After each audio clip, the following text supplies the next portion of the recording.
Hi friends, ഇത് മാങ്ങോൻ്റെ പൾപ്പാണ്. അത് ഞാൻ മാങ്ങ കട്ട് ചെയ്ത് വെച്ചത് പഞ്ചസാരയും കൂടി ചേർത്ത് മിക്സിയിൽ അടിച്ചിട്ട് ഫ്രീസറിൽ വെച്ചിരുന്നതാണ് കേട്ടോ. അതാണ് ഇതിലേക്ക് ഇടുന്നത്. ആദ്യം അതിനുശേഷം നാരങ്ങ നീര് ആവശ്യമുണ്ടെങ്കിൽ ചേർക്കുക.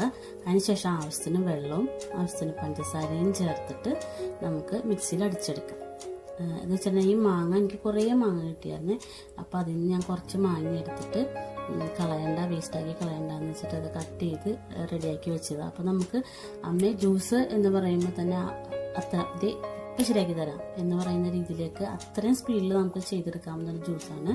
വീട്ടുകാർ വിരുന്നുകാർ വന്നാലോ ഫ്രണ്ട്സ് വന്നാലോ അല്ലെങ്കിൽ കുട്ടികൾക്ക് ആവശ്യമുണ്ടെങ്കിൽ അവർ തനിയെ ചെയ്യാനും അത്രയും വളരെ ഈസിയാക്കി ചെയ്യാവുന്ന കാര്യമാണ്.